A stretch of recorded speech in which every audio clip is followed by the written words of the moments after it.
Welcome to Divisive Issues, a comic book podcast where we talk about comic books and comic book related movies sometimes. Like right now, I'm Ryan. I'm Sly. I'm Darryl. I'm Earth 2 Joe. I'm Earth 1 Joe. Joe's back. It's weird. I guess this is some kind of like event comic, right? We're like crossover. Yeah, it turns out that, DC said we can't use Earth 1 Joe anymore because they want to use them for the movies. But since their movies are all sucking, they gave us rights back for this one event, so that's cool. Wait, sucking? We just watched such an Oscar-winning movie. Like, I wouldn't say stuff like their movies suck. Yeah, the Oscars are never wrong about who they pick, or they never make mistakes on stage or anything like that. No, never. Especially in regards to this movie. This is a fantastic piece of art. So we're talking about fucking Suicide Squad.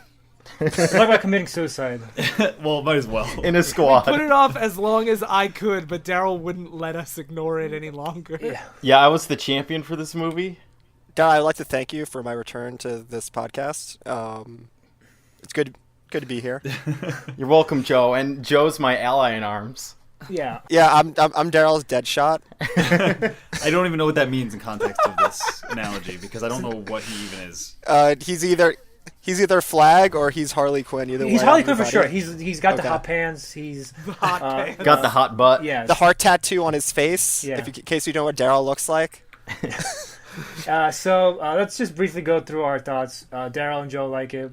Darryl, what's your full thoughts on it?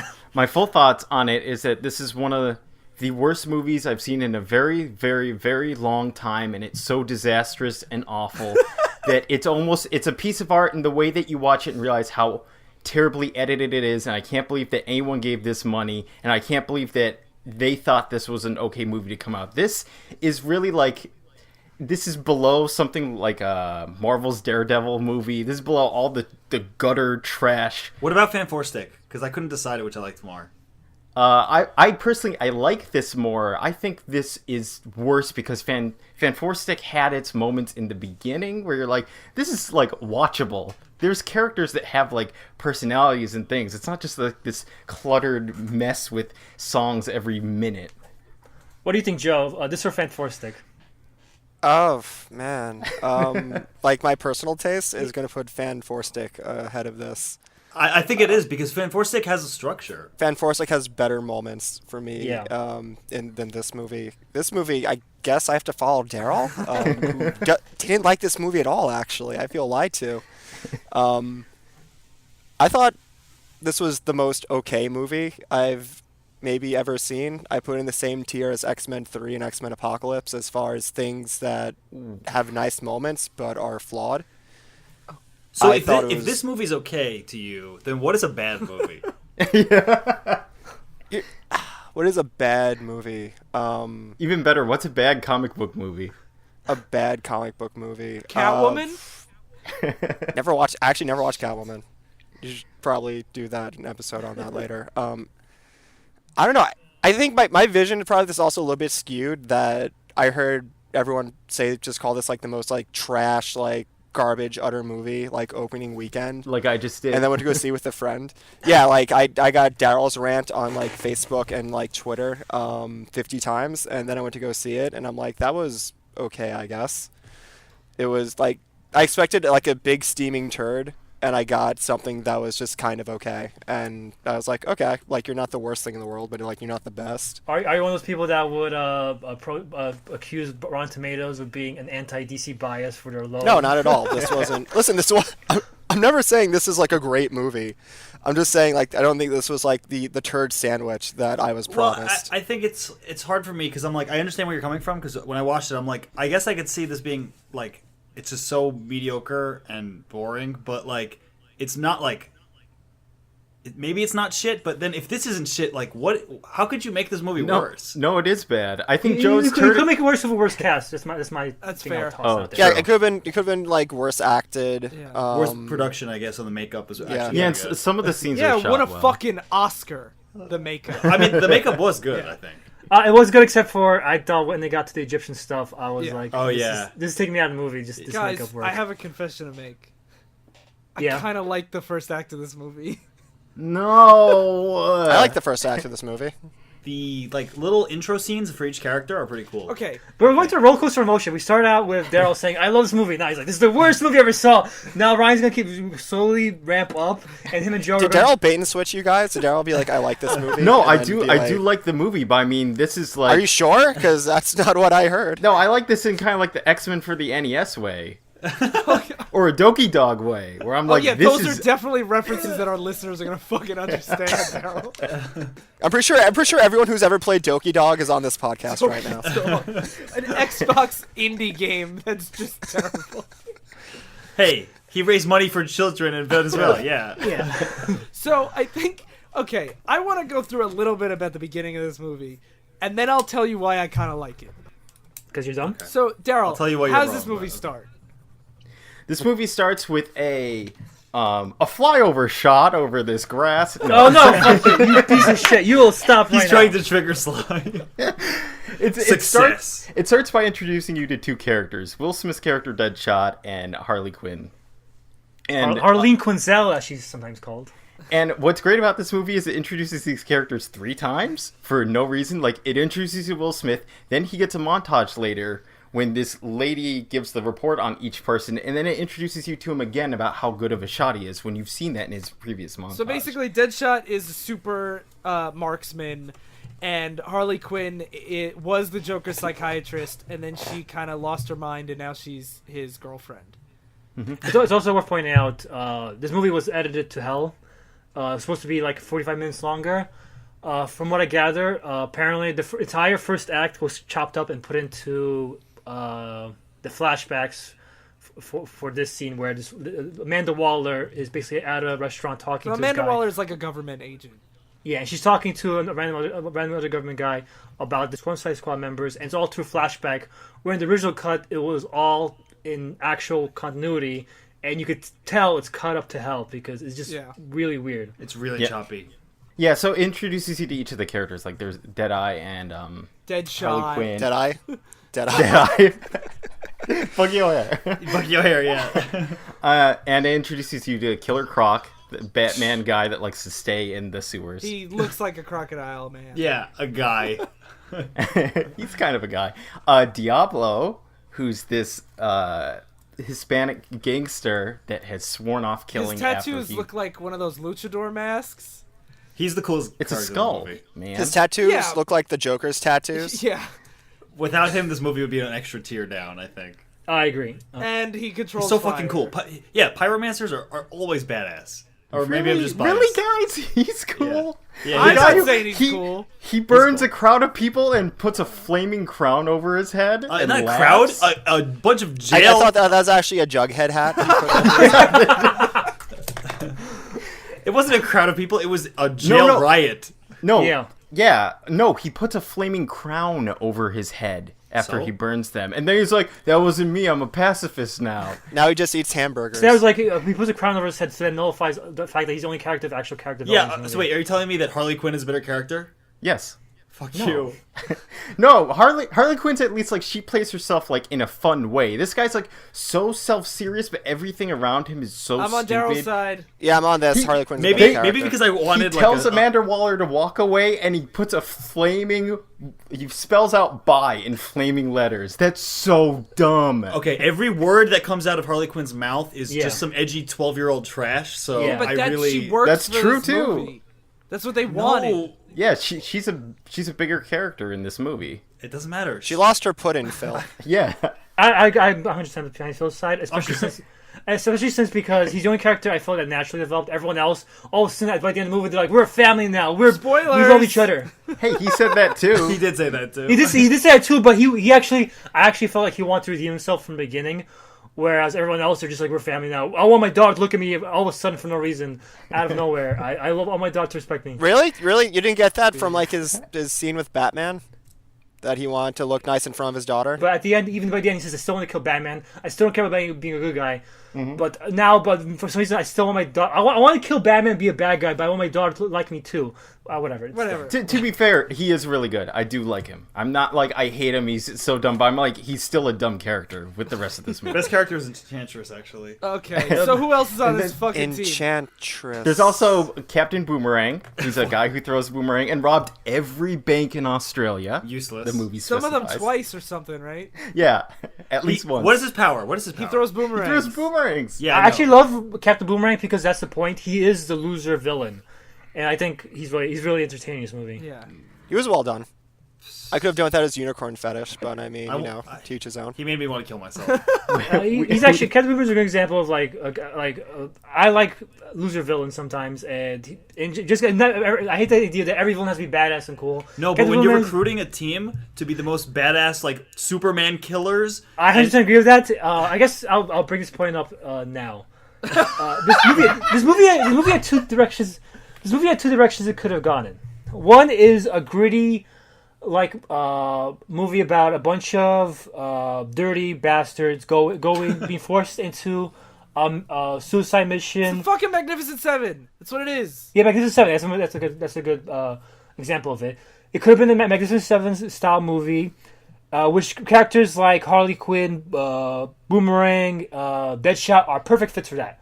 Or it could have been the other direction, which is we need to create a team that can stop Superman if he goes rogue. If there's we had a good Superman, well, there's a bad Superman. Okay, so this is the point where we just have to mention what the outline of the plot is. So Amanda Waller is getting this team together because, spoilers for Batman v Superman, Superman dies at the end. And, yeah, that was a spoiler for me. yeah. I didn't know. And she says, she basically You says, mean Superman fought Doomsday and you didn't expect him to die? so basically she says, Wait, he fights Doomsday in Batman vs yeah. Superman? Yeah, if Whatever. you watch any of the trailers, they show that. I didn't. I don't so watch if trailers. basically she says, like, if another Superman shows up, we need to pick people that could stop him. And in the comics, the Suicide Squad is just like a government spy team that's expendable. That makes way more sense than, like, if you're gonna kill Superman, none of these characters can do anything. Yeah, Harley Quinn is this team is literally worse than a team of mercenary, expert gunmen. Because Harley Quinn has no military training or anything like that. She's just a A crazy. baseball bat. That's something I couldn't get over the whole movie when they had, because just getting a little ahead of ourselves, the plot takes place through the Suicide Squad characters plus like army units.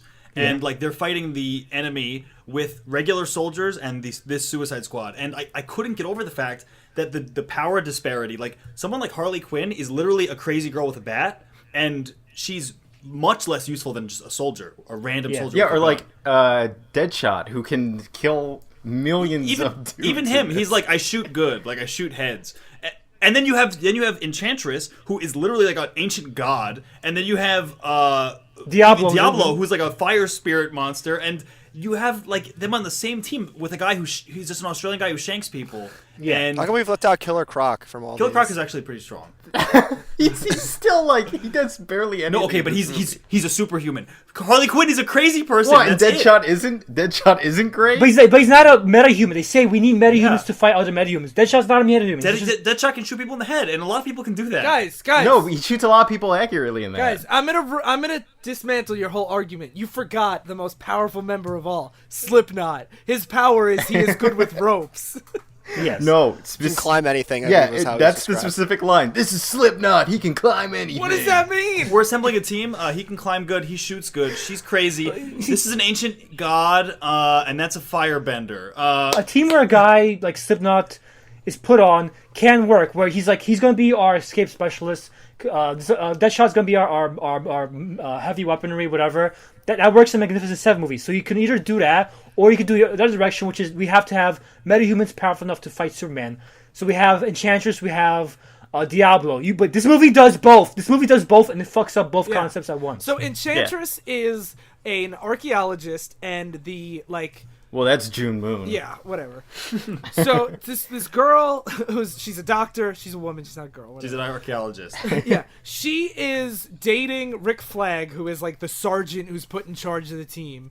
the best special forces whatever person this country's ever seen. And she gets this doll that turns her into the Enchantress. That is, like Sly said, like a god who wants to destroy the planet. And nobody thinks that that's dangerous, so they put her in the field and she tries to destroy the planet. Well, it's because Amanda Waller has her heart in a suitcase and she stabs it with a little, like, pinprick knife.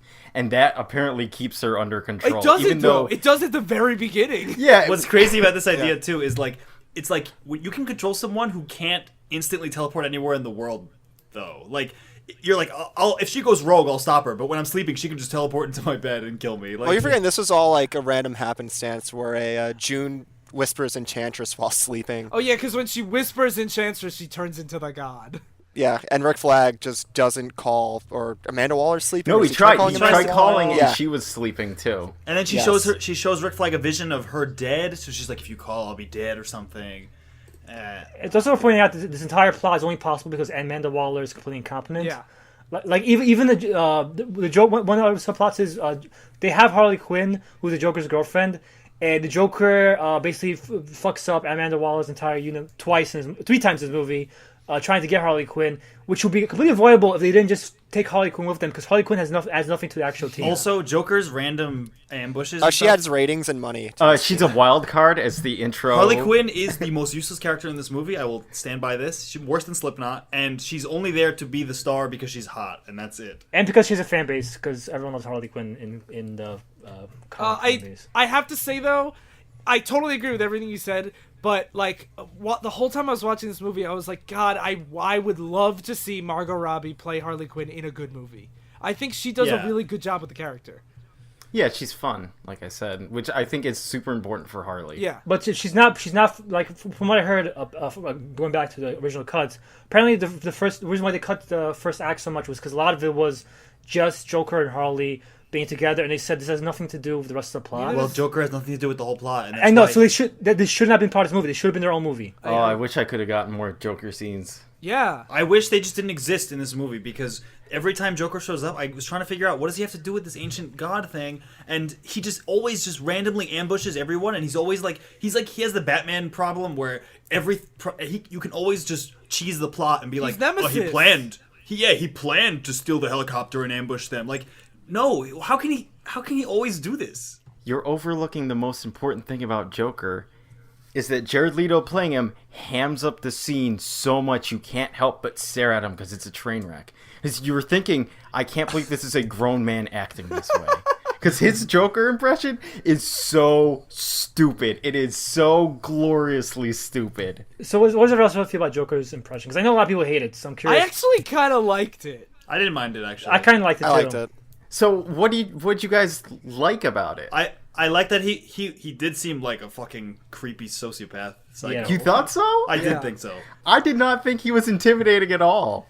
Imagine a grown man talking like that. Wouldn't you be like, what the fuck is wrong But with here's this the thing: person? is I like that when the Joker's like on its face stupid and campy and not scary, and that's what makes it kind of scary. He's supposed to be a clown, like a clown that you don't take seriously. And I thought that Leto's performance, while I find all the behind the scenes stuff fucking so obnoxious, I thought like it. Him bitching about him having too many scenes cut, right? Is that what you mean? No, I mean like his whole like, oh, I'm so in character all the time. Like, okay, get over your fucking Yeah, it was self. being a method actor Yeah. on set. But like, I just found it so okay. This is the best point for me to talk about why I like the first act of the movie.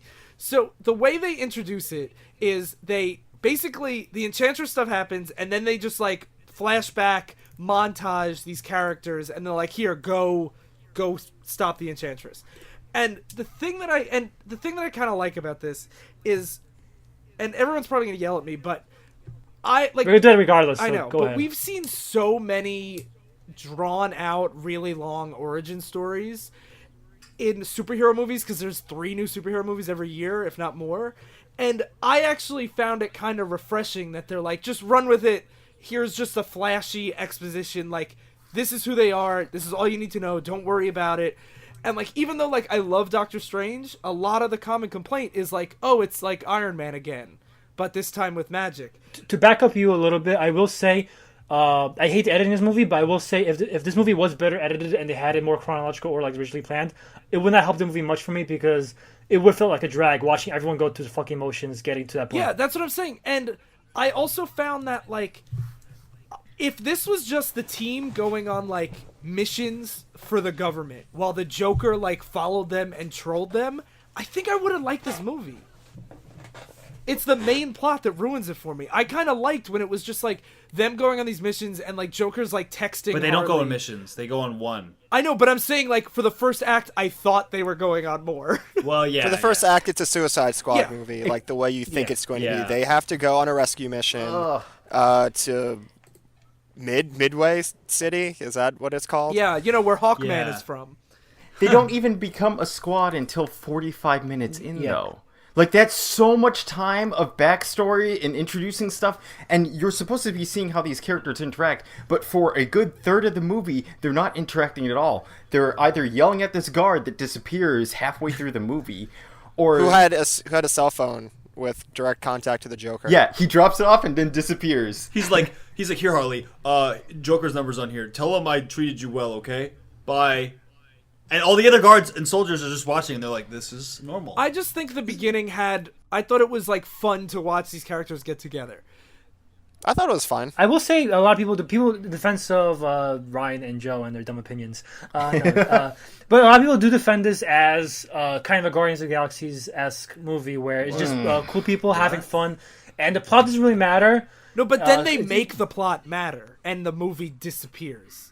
But even in the context, even if the plot didn't become as obtrusive, the flaw with this movie versus Guardians of the Galaxy for me is that in Guardians of the Galaxy, even if you didn't care about the main plot, the way you want to see how they cleverly got out of the situations they were in, because the Guardians of the Galaxy were clever and they used clever tactics to get out of their situations. In this movie, most of this, the way they get out of it is just by looking cool and shooting stuff, like no matter what the threat is. I described Guardians as, like, it felt like a really fun Dungeons and Dragons campaign, and this movie kind of feels like a D&D campaign being run by 12-year-old edgelords.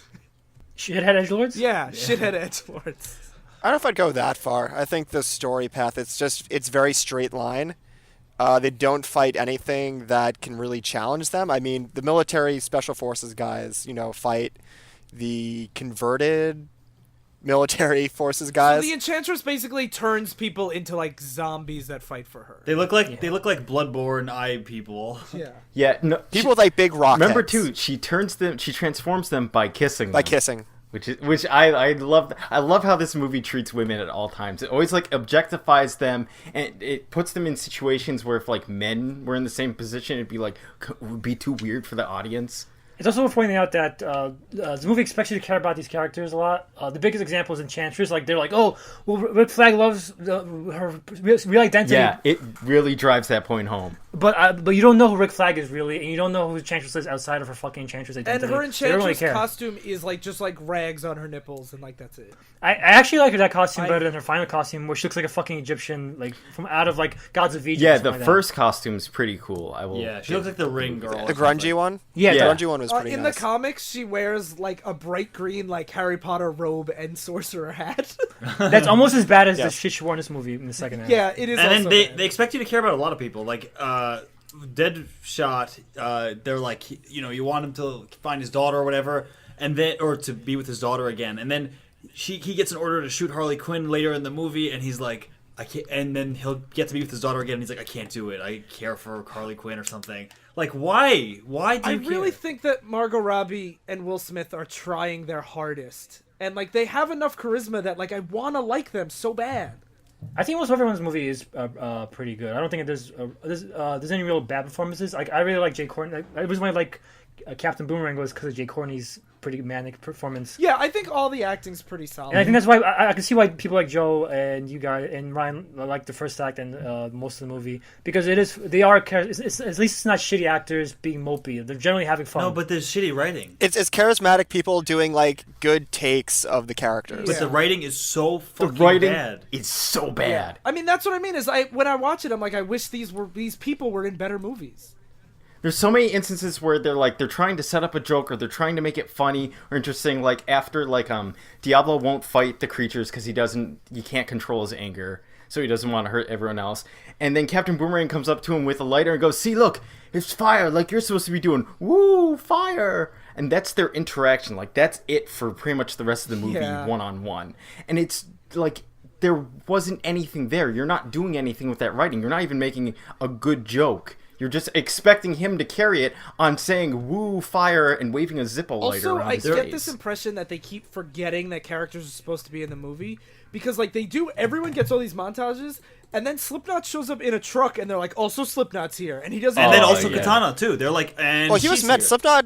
I always thought Slipknot was meant to be cannon fodder. He was not supposed to be. No, but someone. then they also do that in maybe like 20 minutes later, where they're like, "Oh, we're getting on this plane. Also, Katana's here. She has a sword that captures she's souls." She's like, sorry, I'm Yeah, late. I don't know why Katana's Sorry, I'm here. late. And then she's like, I'm a good guy, I guess, not a bad guy. I can't tell exactly. Yep, I love that Rick Flag too constantly from like that point on exposits what they're supposed to be doing. It's like, this is Katana, she's got my back, she'll cut any of you down with her soul-sealing sword. My favorite example of that is throughout the whole movie they say we have to take Enchantress's heart and rip it out. That's how we kill her. We Yeah. have to take Enchantress's heart. That's how we kill her. At the end, Harley Quinn takes out Enchantress's heart, and then Rick Flag says, "Yes, we got her heart. Now we can kill her." Like, thank you for saying that again. I did not Yeah, catch he that. yells it to Will Smith. Yeah. It's so stupid. The writing is the worst part of the movie, and I can't even figure out like a normal plot structure like every other movie has. It's just like every story has like a normal progression. And this, it's like you're saying Act 1, but like, when does Act 1 start and end? Okay, I think I could sum up this whole movie in 2 minutes, if that. You could. So they get the team together. They go stop Enchantress. They first they're sent on a rescue mission, and they're rescuing Amanda Waller, who gave them the mission. And then she's like, "Thanks, I can get out of Midway City." But you're left in suspense. They're like, who are you? We're rescuing the most important person in the city. And they're like, who is it? And the viewers are like, who could it be? Is it someone important? Yeah, and while they rescue her, the Joker's trolling them. Then the Joker takes Harley, crashes his helicopter, and presumably dies. Harley comes back to the team. They, like every rom-com, they try to break up the team. Then they come back together as a family and go beat the Enchantress. That's everything.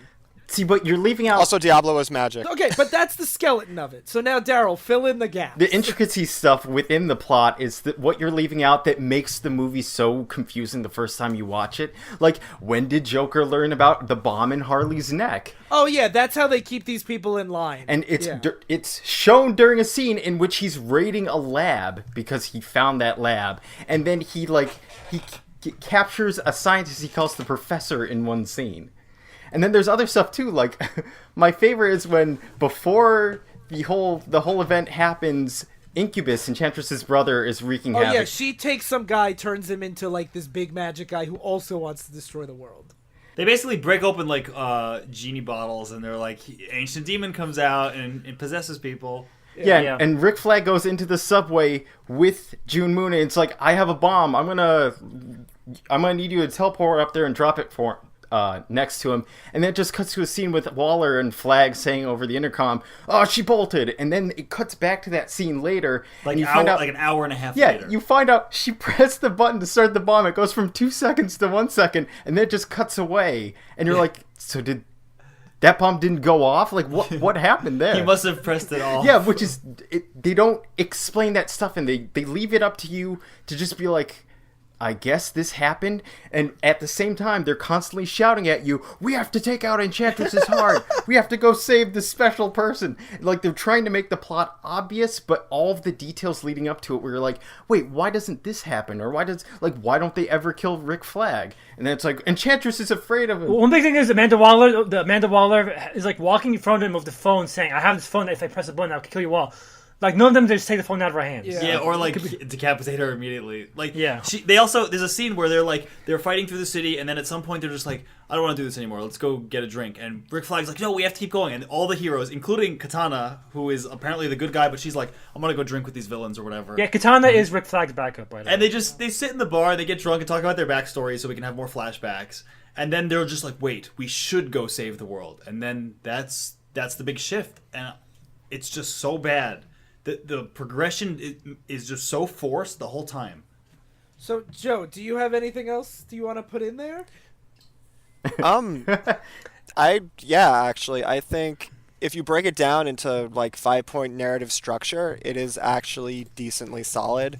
I mean, I thought story structure wise, it was kind of sound. You have the dramatic action. Amanda Waller needs a team. Inciting incident. Amanda Waller needs a team. You have the dramatic action. Enchantress goes off the rails, needs to be taken down. The midway reveal slash reversal of perspective for the person they're going to save is Amanda Waller. But did that make you feel itself. something during that? I would say the midway reveal is more that they all learn to like each other. Like because Amanda Waller tells Will Smith, you have to kill Harley Quinn in order to get your kids back. No, the midway reveal is definitely the Waller, like, I'm the person you're supposed to save. But was it something that you were like, oh my god? You actually care more when she shoots her old team because you're like, excuse me? Yeah, that was cold as hell when she did that. I thought that was so stupid because they're in the middle of a war zone. The only allies they have are like a small military unit and a group of the most dangerous supervillains in the world. And there must have been like so many other people that saw or at least got some like a kind of news footage or feed of this that she's killing them because it's classified information. It's just But even by her perspective, like killing your only allies when you're the main people you have helping you are a group of supervillains who you have a very tenuous advantage over. It's so dumb. Especially you kill them afterwards, maybe poisons them in when they get home. But why kill them Don't right they then have and bombs there? in their heads?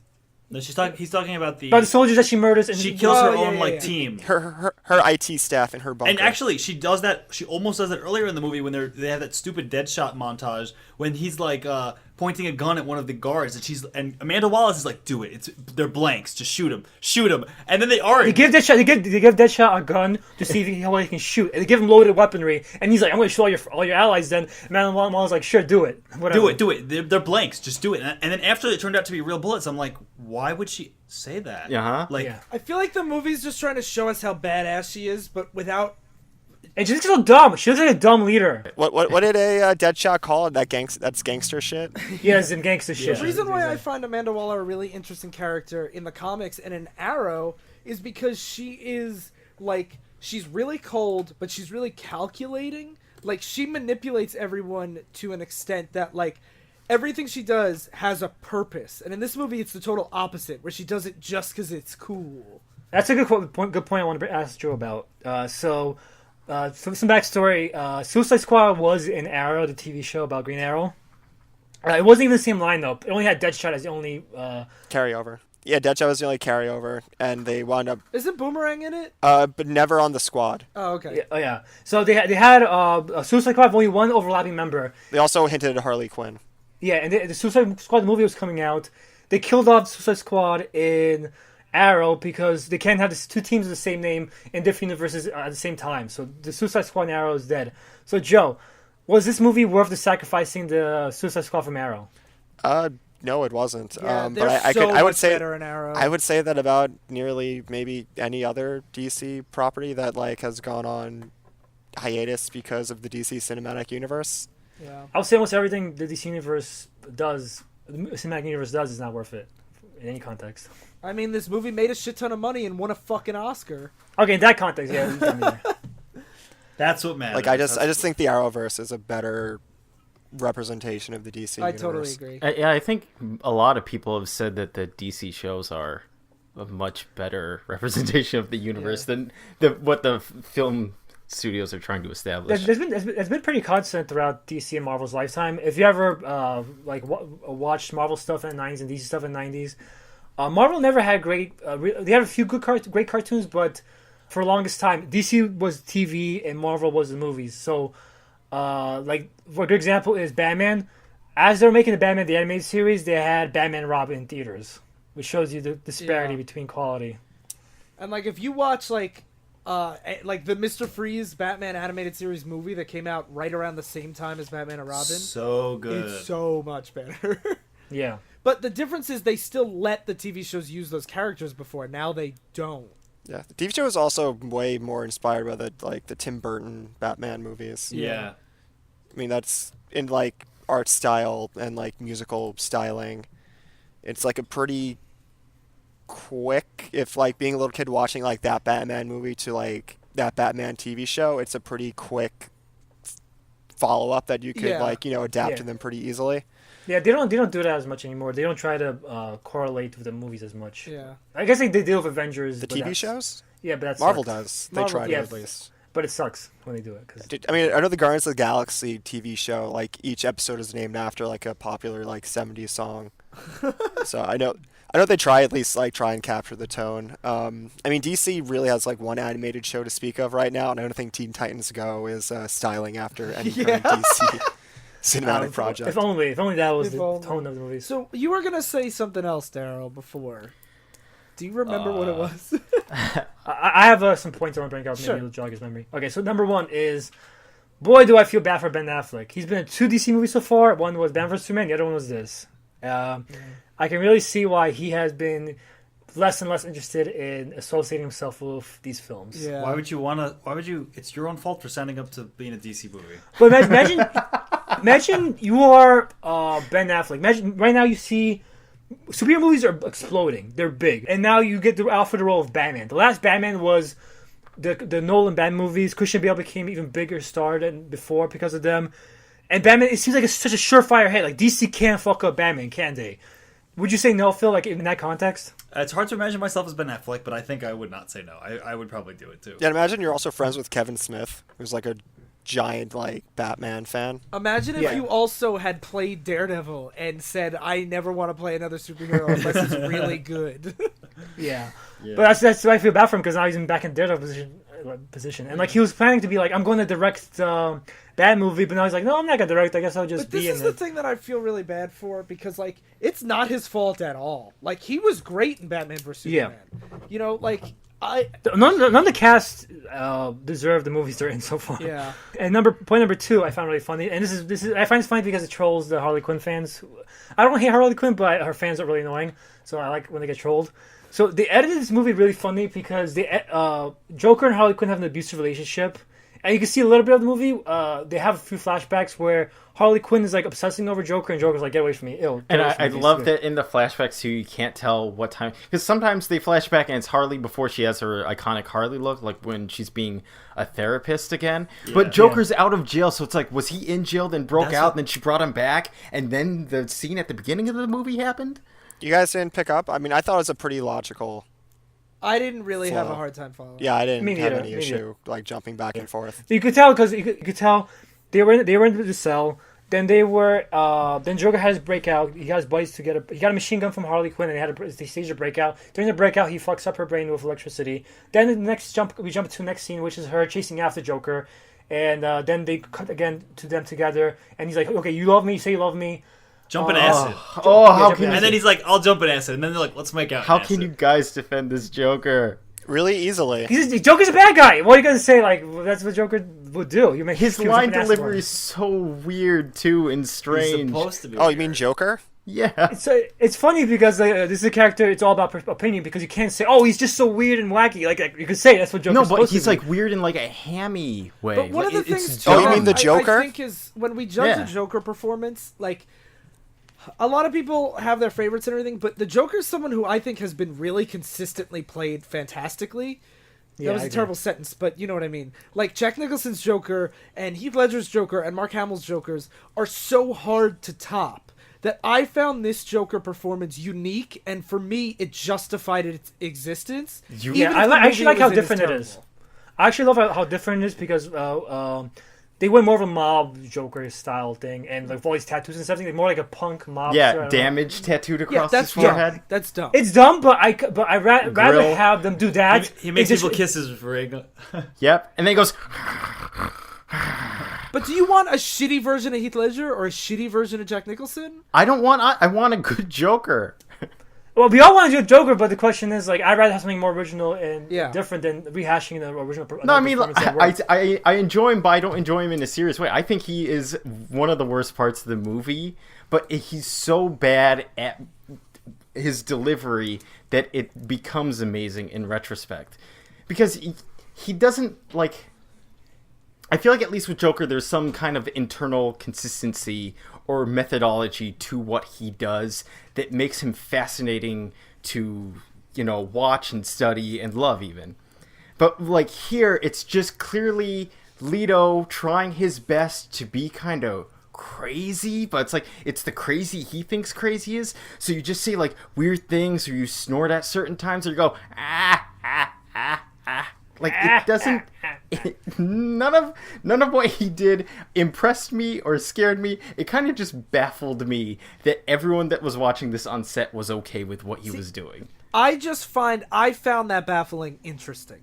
Me too. Me too. But back to my point. I mean, he shouldn't be in the movie anyway. This isn't a point that I'm not going to die on this hill. I could see Yeah. watching I will. this. I'm just the best Joker ever. No, I will argue that this was a good presentation of him. But No, it wasn't. He doesn't belong in the movie at all Yeah, because he this does is not- nothing for it. So if Yeah. he was removed, I'd be like, I don't care. So That's great. Joe has stayed pretty quiet. How do you feel about this Joker, Joe? He was fine. I like that they went with Crime Boss Joker over Heath Ledger Joker. I thought that was a good, if you're going to change up the Joker dynamic, I thought that was a good way to go with it. And I thought he was hammy, but like he's the Joker. Like he's supposed to be a little hammy. Yeah. And this is probably one of the more sane Jokers. I think that's what struck me about this is like he's kind of crazy and kind of forcing it a little bit. But I think maybe that's kind of the point.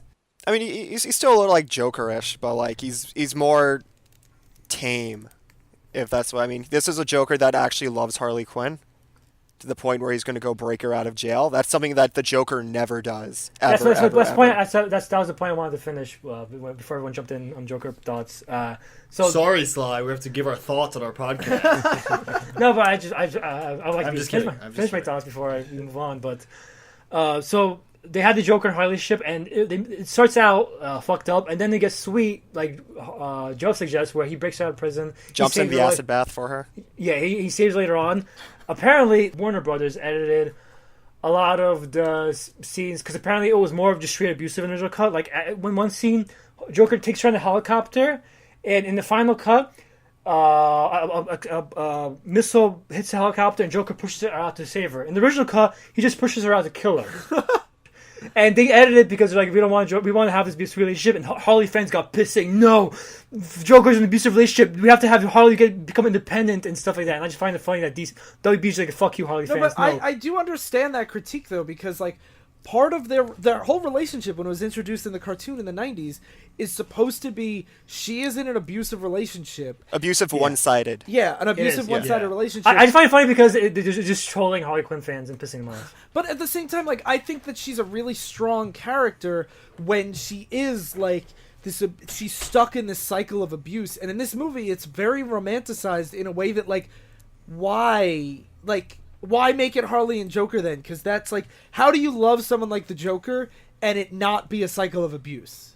I think it's because I think if I want to think inside WB's head and how they overthought it, they probably didn't want to make Joker too because they want to sell fucking T-shirts with the two of them on. Yeah. But they did that throughout the movie, where like when they all start getting together and like we're a family now, and they start going towards the villain, they're like, do you want me to root for them? Or like when Harley and Joker have their scenes, it's like, am I supposed to be rooting for this romance? Because I don't feel it, but I can tell they want me to. Yeah. Yeah, it constantly tries to bring or pull drama out of these scenes where you're like, you kind of feel for like Will Smith. They're like, oh man, he's missing his daughter because of his acting, but then because of his acting.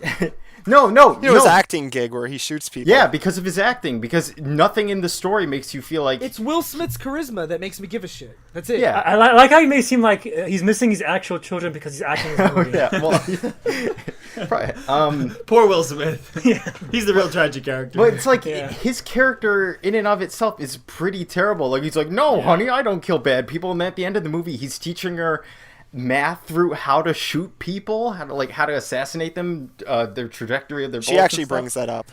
She brings up like when you're on top of a building and you're Yeah. going to shoot someone.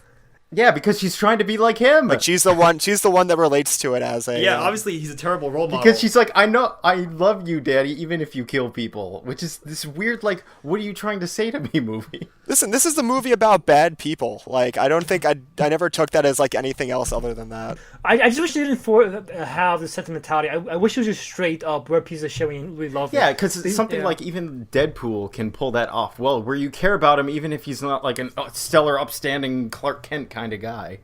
Yeah, his relationship in Deadpool was one of the best ones in comic book movies, I think. Yeah. But Deadpool's billed as the good guy that entire movie. He's the guy who's trying to beat cancer and get his girl back and beat the greater evil guy. But he still does really bad things. Deadpool's also like one person in like a one-man movie that's called Deadpool and not Suicide Squad, where they're trying to juggle like 4 Maybe we didn't characters. need like 9 characters. Yeah, did we need Katana? Yeah. No, you didn't need Katana. And she cries in that one scene about her husband being trapped in her sword, and it's like, Yeah. what? Why? Yes, is this an happening? hour and 40 minutes into the movie, Flag starts expositing about her backstory, where it's like, her husband was killed with that sword. It steals souls. They tell us again. And in fact, there's actually a flash recap scene in the movie where they recap scenes that we saw to other characters. Yeah, that's where they're true. like, "Oh, you missed what happened earlier," and it's just like it shows us what we saw already. And I'm like, how is this happening? How do you think this is a good idea to keep in a movie that's already over 2 hours long? And to argue Joe's point that these are bad people and we're not supposed to like him, I'll be fine. This is how I would have been fine with this movie and why I'm not fine with it. I would have been fine with this movie if Will Smith's entire movie is like, I want to just get my daughter and that's it. At the end, because at the end, Enchantress makes him envision his ideal future. It's not with his daughter. It's him. Yeah. It's him murdering Batman. That's what it was. Yeah. If they kept with that, but halfway through the movie, it just throws in, I gotta make Do you sure my think that daughter. they cut something from that? I thought that was him overcoming Batman in front of his daughter. I thought that was him not turning himself in. He throws his jacket at him, shoots Batman. Because it's in the same alleyway. They where do he not gets show his arrested. daughter. Yeah, no, that's why I thought. Like, do you think they cut that?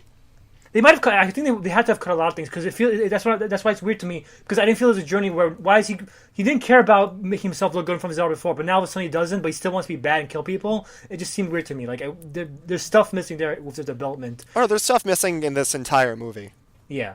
It's just like it would be fine if they were just straight up like, I want to kill Batman, I want to kill people, but I want to have my daughter at the same time and not this. Let's be family. Yeah, and it stuff tries too. to make us. It like kind of cheats its way into trying to pull at our heartstrings, and I just don't think it works at all. And that's why I like the beginning, because the beginning is just goofy and silly and like fun. The bar scene is, I think if I had to boil it down where the movie is problematic for me, it's the bar scene. So explain the bar scene. We haven't really think? talked about it. Okay, the bar scene is, alright, so Amanda Waller escapes after she gets in like her helicopter after her, they shoot down Joker Harley Quinn, and then Amanda Waller gets shot down, and guess, mission's not over, this isn't the final boss yet, we have to go save Amanda Waller, who gets dragged to Enchantress. They find Amanda Waller's helicopter, and in Amanda Waller's helicopter is like the dossier on everyone, and Deadshot pretty much tells everyone that Flag lied. Like they're there for Enchantress, and they're not, or Enchantress is the thing going on. Yeah, I love that Deadshot gets so upset he throws the dossier at Flag. It's like, look, like this is where he draws the line, is that their mission was actually like they caused this problem. Yeah, normally I get hired Yeah. to just shoot people in the head, but now Yeah, but like you guys did this. I can't would believe it. want to quit if I found out Amanda Waller was a dumb asshole too. To be fair. I just like that they all read this giant binder in like seconds. No, they Yeah. don't. Will Smith or Deadshot reads it and then throws it. Well, he has and good then they're, eyes, like, so he screwed. Oh, Oh, that's fast. true. Yeah. So then they all say like "fuck you," right, and go to a bar. Yeah, they all say like, "Screw you, I'm gonna go in the bar." including Katana again. She's like shrugs. I guess I'll just abandon the world and go hang out with villains. I'll go hang out with the people I just met like 2 hours ago. Yeah, because her character has like 8 lines in the movie, so she can't really develop. So she's like, I guess I'm with you guys. I really feel like they're just building up for a future, because they're making a Gotham City Sirens movie, and it seems like they're just setting up her for that or something like that. Like it feels like they're making the same mistake Marvel made back in like the 2000s, where you're so desperate to set up future movies that you're just fucking up movies now. It's a shame that they didn't capitalize more on the bar scene, because that is actually one of the points in the movie where you can do a lot with it, because it's supposed to be these characters interacting with each other, and all we see is them previously interacting beforehand, that they just want to escape and working together to escape, and then a whole bunch of fighting, and then this scene. So we don't really get like a lot of any kind of like nuance or how they react to each other's like jabs and barbs. And this scene still doesn't do a lot, and the writing doesn't like. It's not like, wow, that was a good statement. Like Normal's a setting on the dryer, and you're like, all right, like It's cliche. The only thing that like stuck out to me in the bar scene was when Harley Quinn tells Diablo to own killing his family. Yeah, I like that. I like that scene a lot because you see that Harley Quinn is someone who actually, and her dream sequence later on in Enchantress, is that she's someone who actually values relationships and families. I know Phil hates Harley Quinn. I think Harley Quinn is the best developed character in the movie. Yeah, I agree with that. But I'll stick with that. She gets the most nuance. I mean, she's meant to be the star also, so she's What obviously do you like about her saying to own that? that she's like there are certain things like you know like you don't get to be sugarcoat. Oh, I killed my wife and I killed my kids. Like you did that.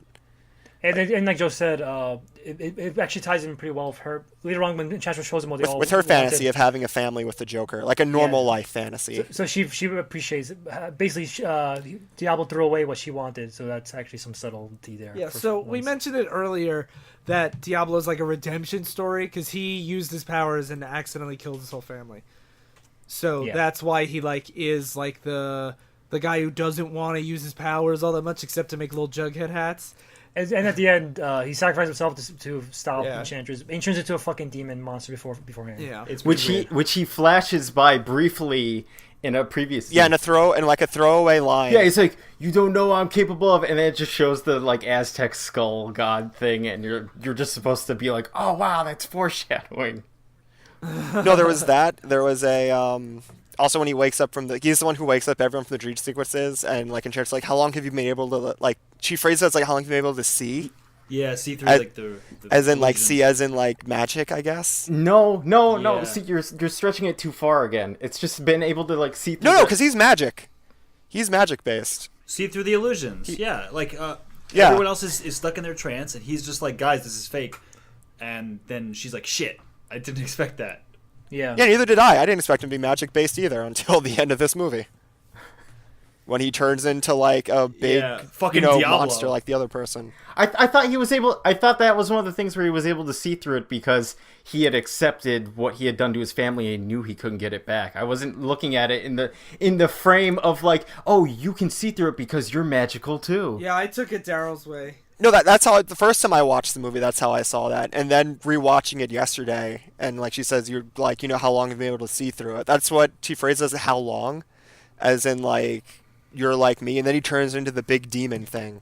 Yeah. And I'm okay, yeah. so I guess you're magic. And he's the only other powerful, really superior character in the movie, so I guess that's they don't have aliens or anything in this movie. They have fucking super magic. Yeah, which is weird. magic that has certain rules but not others. Like how she can construct this giant machine that shoots lightning anywhere in the world, but she doesn't know where to point it unless she has Amanda Waller's memories that she gets out through a blue tentacle in her ear. I love that Oh, too. I She's forgot all using about that. she's using Amanda Waller to destroy humanity's armies, and somehow Amanda Waller knows the location of every ship at sea and all this stuff. Do you love that in the control room that they have the screens right on where they're shooting lightning? Like they were looking at it at the time. They're like, "Oh, she blew up that boat." Also, at the end, before Enchantress, after Diablo dies, but before they cut out Enchantress' heart, the show also has trouble just exploding the rest of the group. They have no powers; they're just guys with guns. But apparently, Enchantress has to fight them. She was one-on-one. fooling them though, because at one point she goes enough and pulls out all their weapons. But why not do it in the first place and just do what you're supposed to? Because it's her hubris. Because that wasn't even her final form slide. But there's that inconsistency throughout the whole thing. When Enchantress's brother first awakens, he's defeating the U.S. Yes. military, and then they're send in Squad X, someone with a bat, a guy who throws boomerangs, and climbing guy. Yeah, send in 5 regular humans and 1 metahuman. Yeah. That's why it's dumb to have a villain this powerful when your party is so weak. Yeah. Also, why not ask the heroes of the DC universe to come stop them? Because we Be see in the beginning that the Flash exists. yeah, Yeah. why not them? That's a good point. how about we ask Batman and the Flash and Green Lantern? Guys, to do this? they're not in the government's pocket. And this movie's called Suicide Squad. Also, the Justice League doesn't exist yet. We have to wait Yeah, till the but next these movie. characters exist. It could have been the government. It could have been S.H.I.E.L.D. It could have been the government propagating this superhero team, like S.H.I.E.L.D. propagated the Avengers. But this is why I say it could have been 2 movies. Could have been Suicide Squad, a government-led supervillain task force going on suicide missions, or the government's answer to metahumans. And it tries to do both, and it sucks at both. Yep. Okay, can we wrap this up? I don't want to Yeah, talk I'm about done. this movie anymore. Yeah. Sure. Does anybody have anything else they want to add? It is a bad movie. I think everybody should see it, though. It's a mess. I don't agree. I don't agree. I think if you like bad movies, you should see it. Yeah. It's one of the most mediocre movies I've seen. No. Do you know an hour and 20 through the movie, I was like, at least it's about to be over. And then I saw that there was an hour left, and I was shocked. I couldn't believe it. I would recommend Batman vs Superman over this because I at would least Batman vs Superman is more interesting in a lot of ways than this. Okay, so Yes. the question I want to ask to It's everybody... more ambitious, Batman vs. Yeah, I Superman. agree. More ambitious. I love, like I always say, I love Do ambitious. we all movies. say this is our least favorite comic book movie? Yeah. No, Catwoman. Okay, well, okay. Let me ask never you... saw I want to Catwoman. phrase it this way. Do you think that this movie did more damage, or... Like, was this movie... Did it help or hurt the DC universe more than Batman v Superman? Helped. Wait, more? I would Helped. say Batman v Superman was the bigger damage Yeah? thing because that is Batman and Superman's name is attached to it. Here you have like Harley Quinn and a bunch of other people and Will Smith and a bunch of people you don't care about. So if this sucks, you're like, well, whatever. But like Batman, when a bunch of people watch Batman versus Superman, they're like, wow, this blows. It really brings down DC's. Like that was their how like they have Justice League, of course, but like that was one of their biggest shots at the big money pot. Yeah, like, are you going to be mad at Marvel, or are you going to think less of Marvel if Black Panther's bad or the Infinity War is bad? That's true, that's true. Yeah, that's. I think it helped too, because at least this is more fun. Like it's a worse movie, but it's at least more. It's at least the tone is getting closer to what I would rather have DC be doing. I think that's fair. It's more fun. It establishes a bankable star in Robbie Margot, Harley Quinn. Jared Leto? Do you think this gets a sequel?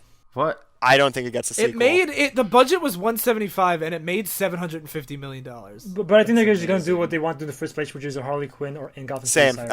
I think that's the actual sequel that like we would get to this. And if they do make a Suicide Squad 2, they should make it make it be what this movie should have been in the first place. Get rid of Harley Quinn, put her in other shit, and have this team be a bunch of expendable guys being put on a mission and potentially all dying. Yeah.